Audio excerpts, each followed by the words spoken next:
La guerra comercial global, iniciada por el presidente Donald Trump en febrero del año 2025, marcó un punto de inflexión en la política económica y exterior de Estados Unidos. Apenas unas semanas después de asumir su segundo mandato, Trump firmó una serie de órdenes ejecutivas que impusieron aranceles del 25% sobre importaciones procedentes de Canadá y México y un 10% adicional a los bienes de origen chino. Estas medidas, justificadas bajo el argumento de proteger la seguridad nacional y frenar el tráfico de fentanilo y la inmigración de carácter ilegal, se convirtieron rápidamente en el eje central de su estrategia económica. En cuestión de semanas, lo que comenzó como una ofensiva regional se transformó en una política arancelaria de alcance global que alcanzó a más de 60 países y sacudió los cimientos del comercio internacional. El 2 de abril del 2025, el gobierno estadounidense dio un paso aún más drástico al anunciar la llamada política de aranceles recíprocos, conocida informalmente como Liberation Day Tariffs, eso de las tablitas, que a muchos os sonará.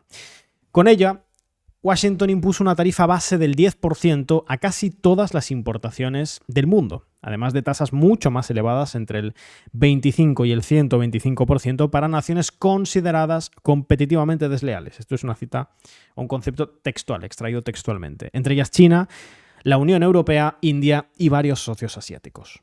Esta medida representó un giro proteccionista sin precedentes en la historia reciente de los Estados Unidos, desafiando tanto las normas de la Organización Mundial del Comercio como los acuerdos comerciales vigentes, incluidos el USMCA y las preferencias arancelarias multilaterales.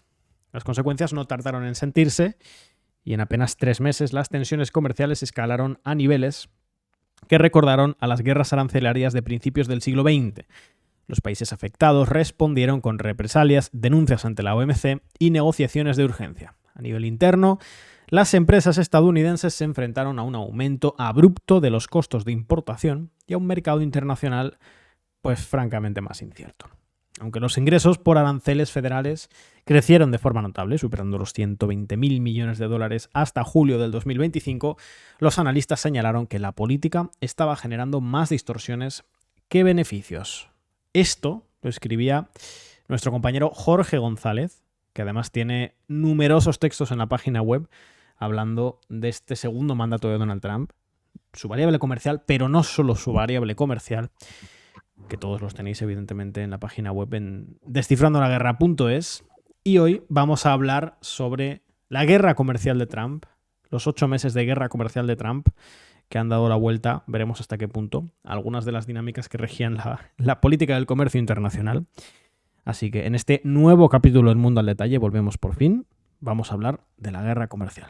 Dentro cuña y empezamos.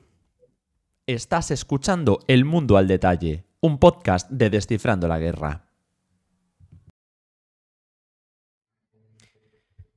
Y evidentemente, para hablar de la guerra comercial de Donald Trump, tenemos pues, claramente al compañero que más ha seguido este asunto dentro de Descifrando la Guerra, que es Jorge. Le doy paso ya, no obstante, le saludo y por supuesto le doy un paso para que nos cuente el inicio de la guerra comercial, los precedentes, también las narrativas, ¿no?, que Trump imponía ya a lo largo de la campaña en el año 2024. En muchos casos, después lo que planteó como presidente en términos de guerra comercial fue mucho más allá de lo que había advertido en campaña. ¿Cómo explicarías ese inicio de la guerra comercial, ese Liberation Day? Bueno, todo lo que fueron esas decisiones en la primera mitad del 2025. Jorge, bienvenido, todo tuyo.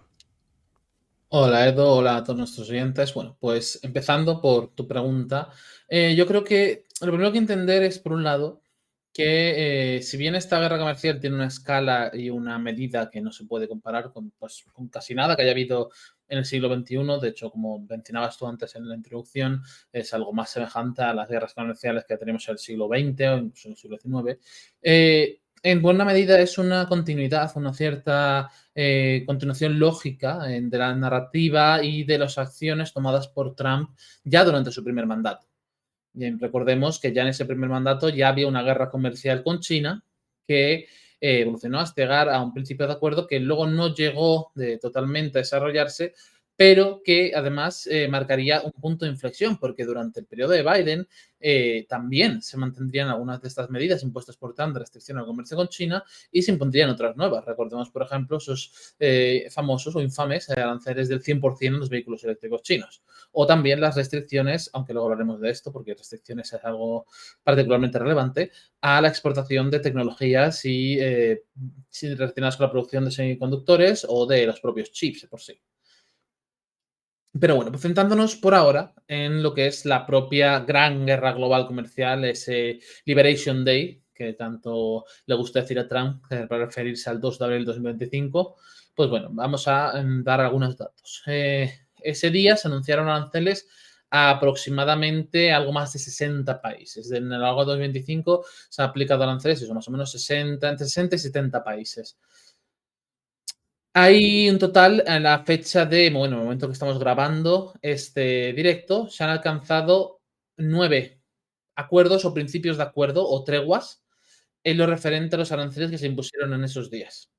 Desde más de 60 países, con 9 se han alcanzado algún tipo de acuerdo. Por ponerlo también otra cifra de relevancia, la recaudación estatal estadounidense en lo referente a aranceles, el año 2024, el año fiscal 2024, fue de unos 77.000 millones de dólares. A fecha de 1 de septiembre de 2025 era de 165.000 millones de dólares, más del doble. De hecho, se calcula, se estipula que ahora mismo el nivel arancelario de Estados Unidos, si intentas contar todas las medidas que se están aplicando, más o menos, es semejante al que había durante la Gran Depresión. Se compara a nivel del volumen de aranceles que hay para con Estados Unidos. Son cifras sin duda que muestran la relevancia de este gesto, la relevancia de esta acción económica por parte de Estados Unidos. Pero ahora yo creo que no podemos mencionar que todo esto es tan importante sin hablar por qué. ¿Por qué está haciendo todo esto Trump? ¿Cuáles son los motivos, las razones, las justificaciones que se han dado para algo tan contrario a la ortodoxia liberal o neoliberal en lo referente al comercio internacional? Al fin y al cabo, venimos de esa casi uniformidad internacional de los últimos 30 años en los cuales todo era fomentar el libre comercio, hacer todo lo posible por fomentar el libre comercio y derribar las barreras arancelarias y tratar de integrar económicamente al mundo. ¿Qué ha cambiado? Porque esto ahora es diferente. Bueno, son unas cuantas cosas. Están las que se dicen y, digamos, que de boca chica, las que se dicen más claramente con motivos, digamos, propagandísticos o motivos de justificación formal, y las que son, evidentemente, también razones detrás de ello, pero no se dicen tan abiertamente. O al menos no directamente desde la Casa Blanca, aunque sí desde algunos de sus asesores y llegados. Por un lado, hay tres grandes, digamos, yo diría que hay tres grandes datos que podemos dar a la hora de hablar de por qué se está haciendo esto. El primero es el déficit comercial de Estados Unidos. El déficit de bienes en Estados Unidos alcanzó en 2024, es decir, vamos a explicarnos, quizá que sea necesario. Déficit nos referimos a la diferencia entre exportaciones e importaciones. Es decir, cuando hablamos de que hay un déficit en la balanza comercial, un déficit de bienes, estamos diciendo que Estados Unidos importa tanta cantidad, ahora lo diremos, más de lo que exporta. En este caso concreto, el déficit de bienes en Estados Unidos fue de 1,2 billones europeos, es decir, trillions estadounidenses, en el año 2024. El déficit total, sumando bienes y servicios, fue de 918.000 millones. Billions estadounidenses. En 2025 esa cifra se ha reducido ligeramente, aunque estemos hablando todavía de que en el segundo trimestre de 2025, todavía no tenemos cifras completas, especialmente ahora que el shutdown del gobierno estadounidense está empezando a obstaculizar el acceso a las cifras más recientes, pero bueno, algunos datos que me gustaría dar, pues no son posibles darlos ahora mismo, pero bueno, todavía estaba siendo en el primer trimestre del año de 439.000 millones y en el segundo de 251.300 millones. Todavía muy significativos, aunque hay una ligera tendencia a la baja. Esto me lleva a hablar de otro dato importante, y es por qué ocurre esto. Hay varias cuestiones que explican por qué Estados Unidos importa tanto más de lo que exporta. Si podemos entrar en quizá lo que sean unos términos más técnicos, podemos hablar de que es una consecuencia en buena medida de la primacía del dólar. Es una consecuencia del hecho del papel del dólar como moneda de reserva internacional debido a lo que se conoce en términos económicos como el dilema de Triffin. Básicamente es una cuestión fundamental que plantea que toda moneda de reserva se come, por así decirlo, o erosiona el potencial manufacturero, el potencial de productor del país que ostenta la moneda eh, con dicho rol.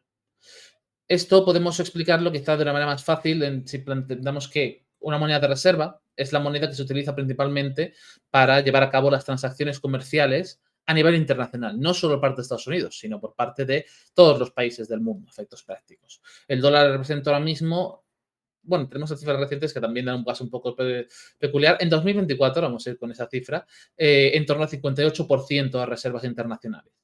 Y esto se debe principalmente, por ejemplo, cuando, pongamos el ejemplo, un país le compra petróleo a Arabia Saudí, lo hace en dólares. Cuando un país le compraba gas a Rusia antes, también lo hacía en dólares. La mayor parte de las transacciones comerciales internacionales se llevaban a cabo en dólares. Algunas también acaban en euros, es porque el euro era, ya no, fijaos, ahora en 2025 eso ha cambiado. Era el segundo mayor activo de reserva, ahora ha sido sustituido por el oro. A lo largo de 2025. Eso es también una consecuencia algo interesante de todo esto. Y esto se debe pues, a diversos factores. Inicialmente, después de la Segunda Guerra Mundial, se estableció el sistema Bretton Woods, por el cual el patrón dólar-oro fue el principal marco de reserva, ¿no? A nivel internacional. Después se produjo en los años 70 el shock de Nixon, que terminó con ese patrón y aceptó el modelo de monedas flotantes, que es el que hemos tenido hasta la actualidad. Y después de eso, pues se firmaron acuerdos como el del petrodólar, que permitió que el dólar, respaldado pues tanto por la venta de recursos naturales, principalmente el petróleo, como por el poderío militar estadounidense, continuase siendo la principal moneda de reserva, principal activo de reserva a nivel internacional para el resto del mundo. No quiero ahondar tampoco en esto porque es un tema muy largo. He escrito al respecto tanto en mi Substack como en Descifra y es algo que es un tema súper interesante, pero que sinceramente solo para hablar del desarrollo de todo esto nos llevaría más de lo que es el programa de hoy, que simplemente está destinado principalmente a la actual guerra comercial. Aunque si aquí nuestro compañero Edu quiere hacer alguna pregunta, pues también podemos salir por ahí más tarde. Pero bueno, por ahora tenemos ese dato. Y ese déficit, en buena medida, también se ha traducido en un déficit industrial. Según fuentes oficiales, la participación del valor de las manufacturas en Estados Unidos ha caído desde ser aproximadamente un 25% en los años 60 del siglo pasado a alrededor de un 10% hoy en día. Esa caída drástica del peso de las manufacturas, de la producción industrial, se ha traducido sobre todo en una erosión, una destrucción de gran parte de los sectores. Seguro que son conocidos para vosotros casos como qué pasó con la industria del automóvil con ciudades como Detroit, ¿no? Pero también es igualmente importante qué pasó con la industria de los astilleros estadounidenses, que hoy en día producen un 0,1% de la producción global de embarcaciones y otras tantas muchas industrias pesadas que ya no existen dentro de Estados Unidos y que se han llevado a otras partes del mundo, principalmente a Asia. Y dentro de Asia, sobre todo a China. Y esto es algo muy importante porque lo cierto es que, si bien Estados Unidos continúa siendo, dependiendo de qué dato mires, la primera o segunda economía del mundo, el cómo se utiliza ese dato, cómo se utiliza esa cifra, esos billones de dólares de PIB nominal, me suele hablar, ¿no? Para valorar exactamente el tamaño de una economía, su importancia a nivel global y su peso, lo cierto es que si se busca traducir eso en otros términos, por ejemplo, si buscamos traducir el PIB nominal en la capacidad de producción industrial para un conflicto bélico, por poner un ejemplo, estamos descifrando la guerra al fin y al cabo, lo cierto es que si no tienes una industria para respaldar, no importa cuánto dinero tengas, es muy difícil convertir papel en balas si no existe una base industrial que permita llevar a cabo ese proceso, como la que existía en Estados Unidos durante la Segunda Guerra Mundial. Es el ejemplo paradigmático. Hoy esa base industrial no está en Estados Unidos, está en China, sobre todo. Y esto es otra de las cuestiones que preocupan a Estados Unidos significativamente. Sí, sigue teniendo un poderío militar indiscutible, sigue siendo indiscutiblemente la primera fuerza militar del mundo, pero ¿tiene la capacidad para reponerlo en caso de sufrir un conflicto de alta intensidad? Mucho más discutible y mucho más preocupante, sobre todo para ciertos sectores que, por ejemplo, ahora, por ejemplo, en la administración Trump han alcanzado una posición preponderante, una posición importante de las élites políticas, de los republicanos. Y a esto, pues también hay que sumarle el hecho de que quien se ha llevado, como ya hemos comentado anteriormente, el gran beneficio de esta desindustrialización estadounidense, de este deterioro de las estructuras manufactureras y todos esos, gran parte de ese déficit comercial de Estados Unidos ha sido China, quien es ahora mismo el principal rival político, geopolítico, económico, internacional de Estados Unidos. Esto es lo que ha llevado a que Estados Unidos esté intentando revertir, podríamos decir en cierto sentido, por la fuerza, esa situación previa en la que ha llevado ese progresivo deterioro, ese progresivo declive relativo, podríamos decir, que se ha ido produciendo en las últimas décadas y que ha llevado ahora a estas medidas. Porque, ¿qué busca con estas medidas? ¿Cuál es el objetivo de estas medidas? Traer de vuelta la industria de Estados Unidos. Traer de vuelta todas esas industrias que están ido fuera, si ahora no quieren pagar aranceles, tendrán que fabricar en Estados Unidos. Esa es la idea fundamental de fondo que tiene Trump. La segundo pilar fundamental es pagar la deuda, pagar la excomunal deuda que tiene Estados Unidos, generarle una fuente de ingresos adicionales, recordemos, hablaba antes, de 77.000 millones de dólares por aranceles en 2024 a más de 165.000 millones de dólares para finales de agosto de 2025, más del doble. Se ha duplicado el ingreso arancelario de Estados Unidos y sigue subiendo. O sea, va a ser más del triple cuando termine el año. Y es que precisamente esto es una fuente de ingreso adicional para tratar de controlar ese masivo gasto, toda esa masiva deuda que tiene que pagar el gobierno estadounidense y que está siendo un problema cada vez mayor a la hora de establecer sus presupuestos porque está descontrolada en buena medida. Y por eso continuamente tienen que llegar los republicanos y los demócratas a nuevos acuerdos para elevar el techo de deuda. También es la razón por la cual ha tenido toda esta pelea, por así decirlo, entre la Casa Blanca y la Reserva Federal para bajar los tipos de interés para tratar de refinanciar la deuda a tipos más bajos, ¿no? Pero últimamente esto es otro tema que, si bien es muy interesante, no tenemos tiempo para ahondar en ello todo lo que podríamos el día de hoy. Bueno, y por una tercera razón, por supuesto, ya entrando aquí un poco también en las narrativas que plantea la propia Casa Blanca, a mí se habla mucho de la importancia de poner trabas al tráfico de drogas. Se habla mucho del fentanilo, ¿no? O sea, sobre todo de cara a los vecinos inmediatos, a Canadá y a México. Y también se habla, bueno, pues de simplemente de hacer justicia. Por eso, o así lo plantean los estadounidenses, ¿no? El hecho de que según ellos, muchos otros países están llevando a cabo prácticas desleales a nivel de manipulación monetaria, a nivel de establecimiento de aranceles, a nivel de establecimiento de regulación no arancelaria, pero que funciona como aranceles, para sacar un provecho de las ventas de productos estadounidenses y inclinar así hacia lo negativo la balanza comercial estadounidense. Todo este conjunto de ideas se mezclan para justificar el por qué se toman las medidas que se están tomando por parte de Estados Unidos. Hay más, por supuesto. También algunas ideas interesantes.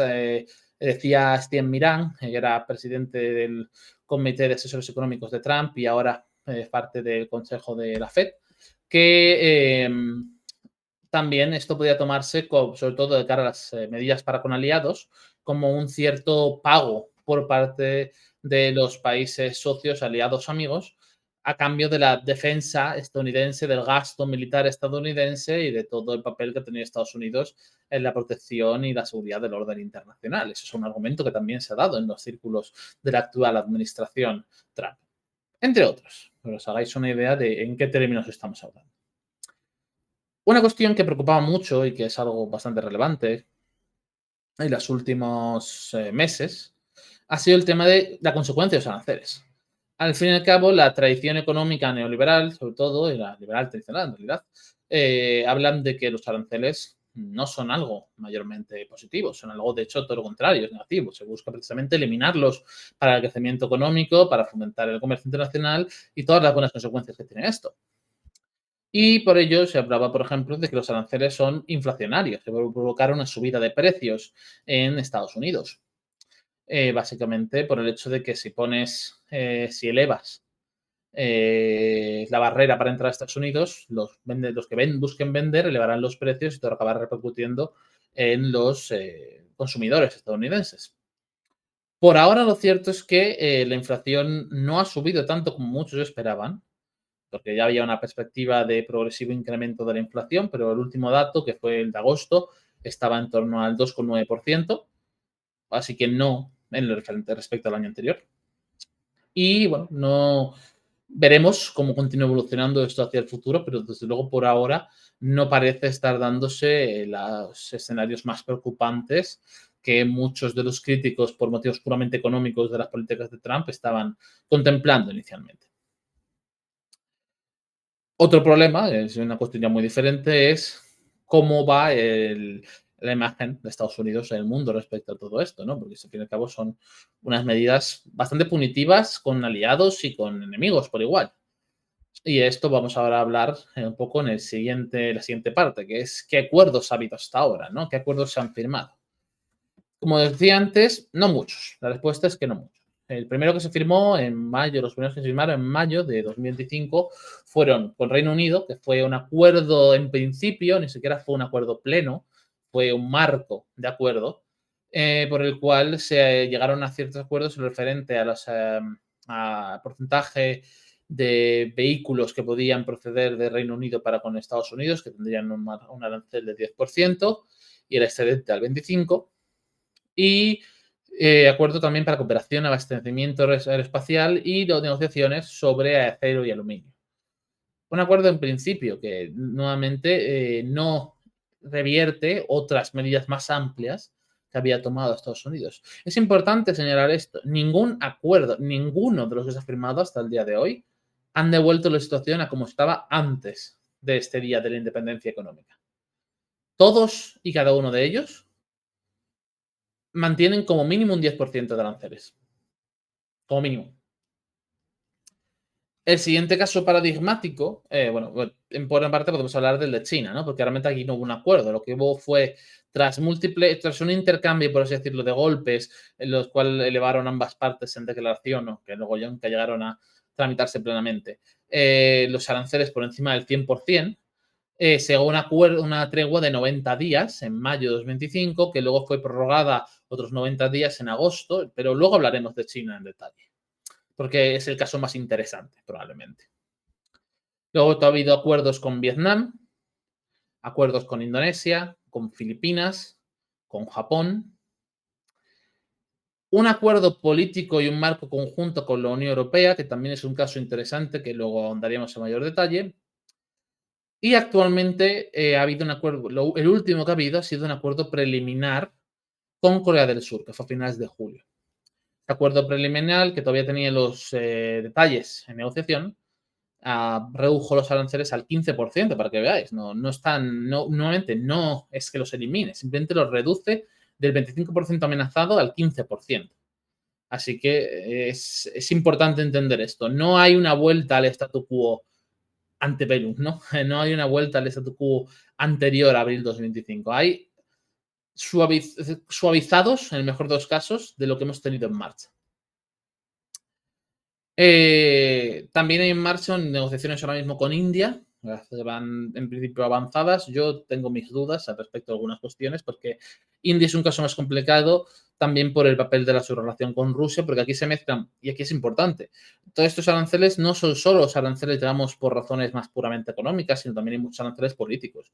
Aranceles a Brasil, por ejemplo, por la cuestión de cómo se está gestionando el caso Bolsonaro, aranceles a India por la compra de petróleo ruso, aranceles, etcétera.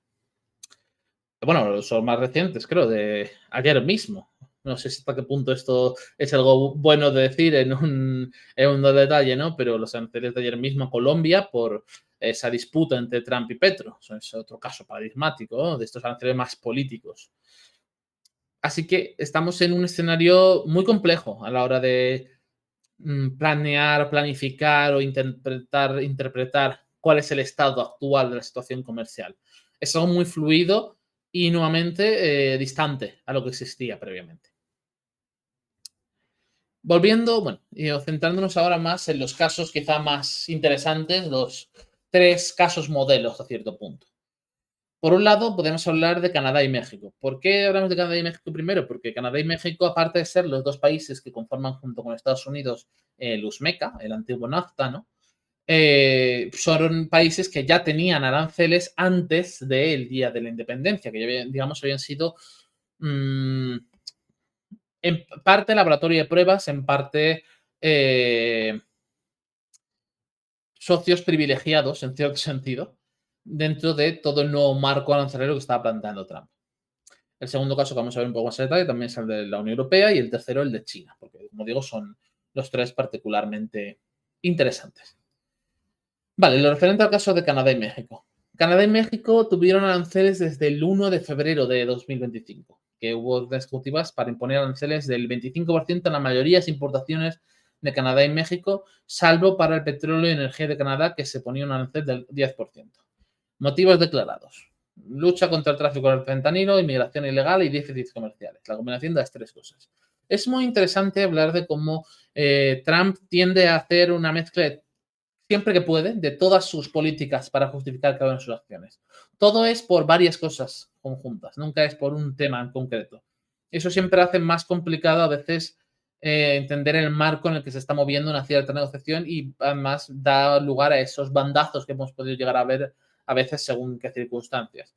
Porque por un lado está la cuestión del control migratorio, que son los pilares de la política interna. Por otro lado está el control de o la lucha contra el narcotráfico, que ahora se está convirtiendo, como vemos en el caso del Caribe, y ya os hablaremos de esto en otra ocasión, en un pilar de la política externa para con América Latina. Y en tercer lugar, tenemos la cuestión de los déficits comerciales, que es parte de la política global. Pero todos se juntan aquí para hablar de los casos de Canadá y México. A los pocos días de esa primera orden ejecutiva, tuvimos una primera tregua, una prórroga. México se comprometió a desplegar Guardia Nacional en la frontera con Estados Unidos para prevenir el paso de drogas y los ingresos inmigratorios ilegales. Y esto puso en fecha el 4 de marzo, si no recuerdo mal, esa primera implementación de los aranceles. Entraron en vigor el 4 de marzo, pero lo hicieron solo sobre aquellas importaciones que no estuviesen cumpliendo con el acuerdo de libre comercio entre los 3 países, el USMECA, lo cual implica que, bueno, realmente no entraba en vigor sobre tantos productos. Canadá respondió con aranceles recíprocos del 25% y México sigue con las negociaciones. Se establecieron una serie de nuevas negociaciones, por cierto. En todo este proceso, Trump estaba llamando a Canadá el 51 estado de Estados Unidos y que si no querían aranceles se integrasen en Estados Unidos. Es un dato también relevante para enmarcar en qué situación nos encontramos. A mediados, bueno, unos meses, las siguientes semanas, siguientes meses, continuar las negociaciones entre las 3 partes, bueno, entre las 2 partes por separado con Estados Unidos. Esto es otra cuestión clave. No ha habido un frente común. Y esto ha sido algo bastante importante a la hora de entender cómo se han desarrollado todas estas negociaciones dentro de la guerra comercial, sino que cada uno ha ido un poco por su lado, que todavía no han llegado todavía a ningún fase final, por así decirlo. Sigue habiendo negociaciones en marcha. Supuestamente el 85% del comercio, por ejemplo, en Canadá y en Estados Unidos, está exento de los aranceles, funciona dentro del marco de los MECA, pero sigue para el resto, pues habiendo negociaciones, habiendo tensiones comerciales. Y bueno, en términos generales, esto nos muestra también un poco los límites, porque es interesante, porque el propio Trump fue quien negoció el USMECA, ¿no? Fue él quien revisó inicialmente el NAFTA diciendo que no era suficiente para Estados Unidos, pero luego estableció el USMECA como un nuevo tratado comercial, de libre comercio en América del Norte, ¿no? Y esto, pues ese mismo problema que se generó en cierto sentido, porque le complica mucho la imposición indiscriminada de aranceles. Y por mucho que utilice el factor de seguridad nacional como justificación explícita, y esto tiene motivos legales también, por cierto, porque precisamente que la presidencia tenga el poder de establecer esos dichos aranceles se debe en buena medida al hecho de que se ha declarado tanto la cuestión migratoria como la cuestión del fentanilo como crisis nacionales. Y esto da ciertas potestades a Estados Unidos. Pero bueno, es un primer caso, es el primer escenario y el primer paradigmático, por así decirlo. Luego tenemos el caso de la Unión Europea. La Unión Europea antes ya lleva desde hace años teniendo ciertas tensiones con Estados Unidos por sobre todo las cuestiones de aranceles al acero y aluminio. En marzo de 2025, la Unión Europea se anunciaba que preveía, si la situación no cambiaba, poner aranceles de hasta 26.000 millones de productos por hasta 26.000 millones de euros. Cuando se anunciaron toda esa política de aranceles recíprocos, esta afectaba pues, a todos los países, a casi todos los países incluidos en la Unión Europea. Y a partir del 5 de abril, creo que era, sí, empezó un arancel del 10%, que además a la Unión Europea en términos generales empezaría unos días más tarde a ser del 20%. La Unión Europea decidió suspender sus represalias y dar espacio a las negociaciones, lo cual llegó a un acuerdo de 90 días para los aranceles, no solo de la Unión Europea, sino también de otros países. En general tuvo esta tregua general, poco después del anuncio de los aranceles para dar lugar a negociaciones, menos con el caso de China, que es un poco distinto. En agosto, y tras varios meses de recepciones cuestionables en buena medida, se llegó a un marco de entendimiento, un nuevo esquema de comercio recíproco, y acabamos manteniendo que hubiese un arancel del 15% de los productos europeos hacia Estados Unidos, y en ciertos productos estadounidenses para Europa quedarían como trato preferente sin aranceles.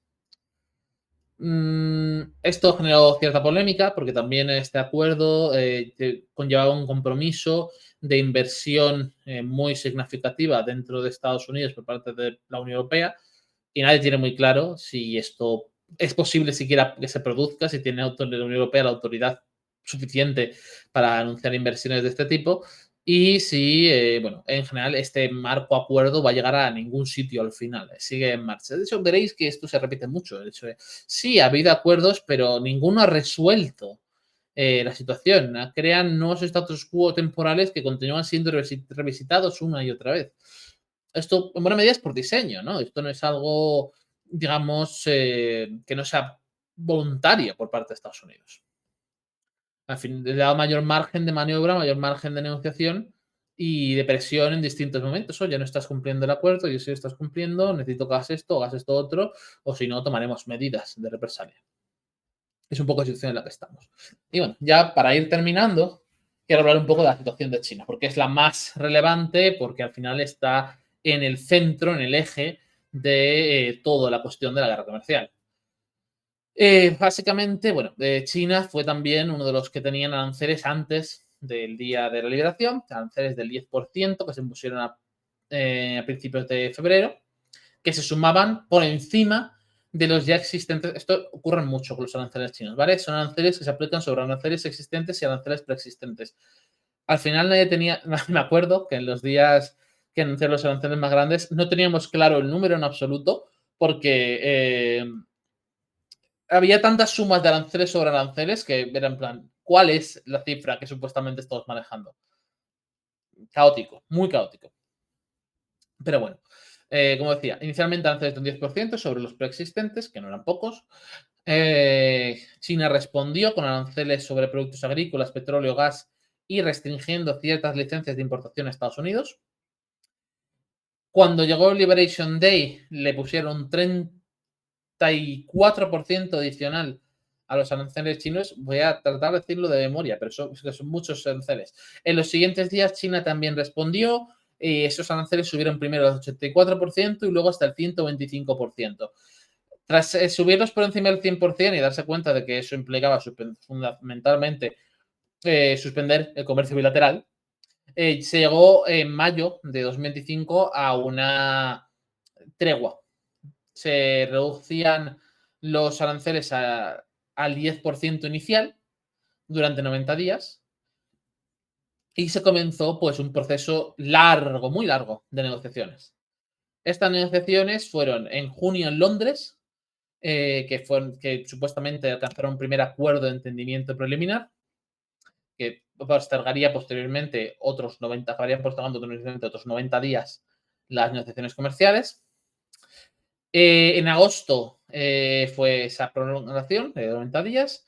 En septiembre se celebró otra cumbre que fue en Madrid. No sé si lo sabéis, pero se fue en Madrid. Creo ya la cuarta ronda de negociaciones. Fue particularmente importante porque se anunció un framework, un marco de trabajo, cuando llegó el acuerdo sobre lo de TikTok, y se trataron algunos temas de minerales, explotaciones de fentanilo y en general de barreras de acceso al mercado. Sin embargo, y a pesar de la llamada que hubo pocos días después de la cumbre de Madrid entre Trump y Xi, que parecía que van muy por camino esas negociaciones, lo cierto es que posteriormente se han venido abajo. ¿Por qué? Pues por un lado, Estados Unidos comenzó a implementar tarifas adicionales a las embarcaciones chinas que llegaban a puertos estadounidenses. China respondió en represalia con esto. Y esto llevó a que China anunciara restricciones a las exportaciones, bueno, mejor dicho, más que restricciones de exportaciones de tierras raras, nuevas herramientas para poder controlar las restricciones existentes a todo lo relacionado con tierras raras, las tecnologías de tierras raras y productos que utilizasen tierras raras refinadas en China, aunque no fuesen chinos. Unas herramientas muy potentes de las que se dotó el gobierno chino. Muy semejantes, debo decir, a las que se había dotado previamente en años anteriores el gobierno estadounidense en todo lo relacionado con los semiconductores. Para quien no lo sepa, las tierras raras son una serie de minerales que no son tan raros como el nombre podría llegar a traducir, pero cuyo refinamiento está a nivel global en un 80% controlado por China. Y se utilizan para prácticamente todo. Otro día tenemos varios artículos sobre tierras raras en la web. Os recomiendo simplemente buscar tierras raras, o más recientemente mi artículo sobre China endurece el control sobre las tierras raras y reaviva la guerra comercial con Estados Unidos. Tenéis para lectura para rato a este respecto. Pero bueno, estas medidas chinas llevaron a que Estados Unidos anunciara nuevos aranceles del 100% sobre ciertas exportaciones chinas y nuevos controles de exportación sobre software crítico, que supuestamente entrará en vigor el próximo 1 de noviembre, si no se echa para atrás o si no se vuelve a postergar. Veremos en qué queda. Supuestamente esta semana va a haber más contactos, más negociaciones y probablemente se postergue esos anuncios del 100%, pero muestran cómo la guerra comercial con China sigue siendo la más intensa, y esto se debe principalmente a que está en el centro de toda esta cuestión. China es el actor central por el cual se lleva a cabo esta guerra comercial global. Y en buena medida, aquí es donde quiero ser más claro, yo personalmente considero que incluso si llegase a un acuerdo, ningún acuerdo entre China y Estados Unidos puede ser plenamente duradero, porque las propias razones en las cuales se desarrolla esta guerra comercial son fundamentalmente estructurales. Se parten de la base del papel que tienen ambos países en el sistema global y del choque entre una gran potencia ascendente y una en declive relativo. Y es muy difícil que ningún tipo de acuerdo entre ambos pueda ser concluyente o extenderse a largo plazo. Digamos que es el caso más duro, el caso más grave, el caso más complicado de todos los vinculados a esta guerra comercial global. Y bueno, yo creo que con esto ya hemos hecho un poco un repaso general de dónde estamos ahora mismo en la situación en lo referente a la guerra comercial en el 2025. Seguiremos hablando de ello porque es uno de los grandes temas del año y lo seguirá siendo el año que viene, ya lo adelantamos, y yo pretendo seguir desde luego escribiendo al respecto. Así que bueno, No no sé si obstante, quieres sacar Jorge, algún tema. antes de Sí. cerrar el capítulo, me gustaría ir con una pequeña cuña y dejarte una preguntita a modo de cierre para 2 o 3 Vale. minutos. No sin antes recordar a quienes nos están escuchando, si lo están haciendo en Spotify, en Twitch, en YouTube, pues recordaros que tenemos presencia en el resto, lógicamente, el famoso triángulo. Si nos estáis viendo en Spotify, también estamos en Twitch y YouTube y viceversa, ¿no? Con el resto. Y sobre todo tenemos una cantidad importante de artículos, de análisis, de coberturas, bueno, contenido en general en descifrandolaguerra.es, donde, por cierto, si os gusta nuestro contenido, podéis optar a alguno de los varios planes de suscripción que ofrecemos ahí en la página web y que no solo os dan a vosotros acceso exclusivo a numerosos contenidos, sino que además sustentáis, ¿no? Es como que aportáis para que Descifrando la Guerra pueda seguir funcionando de la misma forma que hasta ahora, incluso mejor y con total independencia. Vamos con una pequeña cuña, volvemos, le hago una pequeña pregunta a Jorge a modo de cierre, que no quiero irme sin hacerle esta preguntita. Un momentito, vamos con cuña. Descifrando la Guerra es un medio de análisis internacional totalmente independiente. Entra en descifrandolaguerra.es para descubrir todo nuestro contenido y nuestros planes de suscripción. Como digo, le quería preguntar a Jorge, aunque evidentemente ya ha hablado de esos aranceles que han recaído sobre algunos de los aliados de Estados Unidos, y desde luego ha sido una de las cuestiones que más ha llamado la atención en esta guerra comercial. ¿Por qué tirar aranceles también a aliados estructurales de Estados Unidos, como es el caso de varios actores en la región Asia-Pacífico? Si crees que es una cuestión de disciplinamiento, si crees, como yo, que hay que ir un poquito caso a caso, ¿no?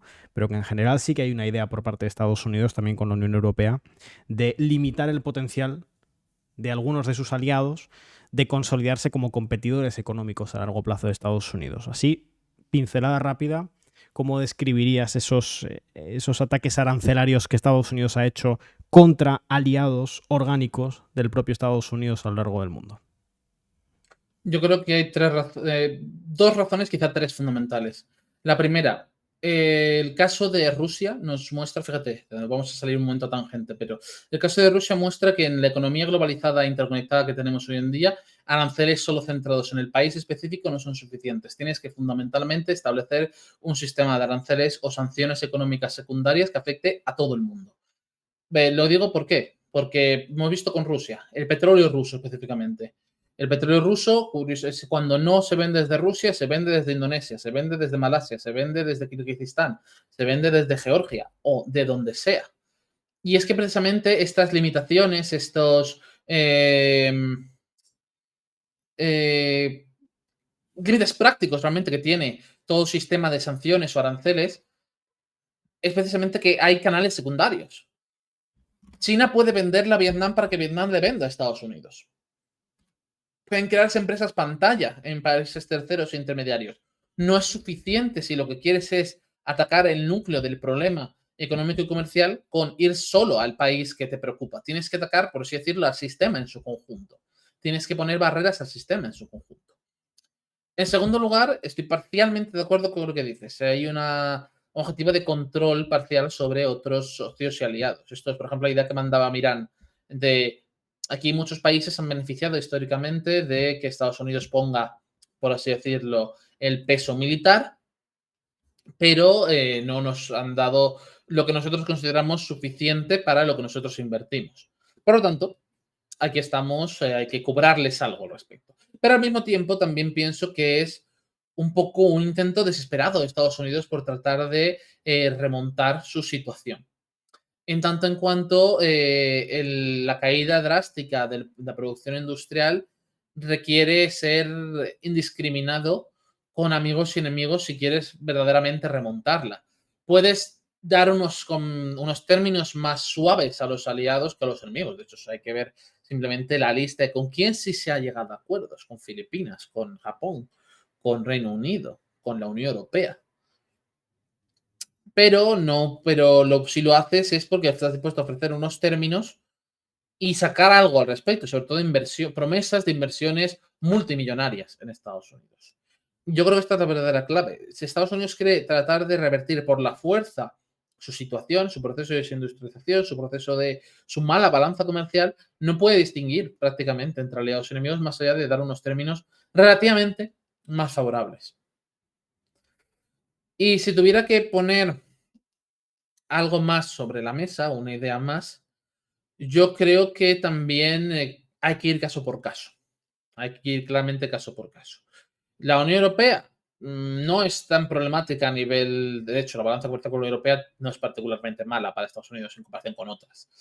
Pero hay que aprovechar para ponerles en vereda y recordarles un poco, una vez más, recordarnos, hay que decirlo, ¿no?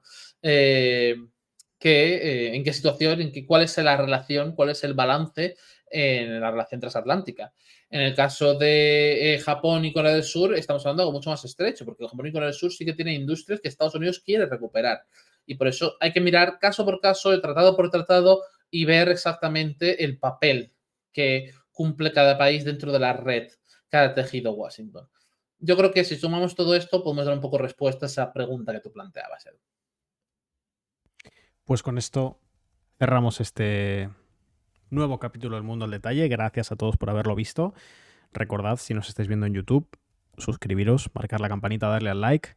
Si estáis en Twitch, lo mismo, os podéis suscribir, podéis activar las notificaciones y podéis aportar económicamente aquí en la plataforma. Y si nos estás viendo en Spotify, pues te esperamos en nuestras redes sociales, en nuestros directos de Twitch, en nuestros vídeos de YouTube y, por supuesto, para todos ellos en la página web en www.descifrandolaguerra.es. Así que gracias a todos por haber venido a este nuevo capítulo y gracias a Jorge, por supuesto, también por haber estado.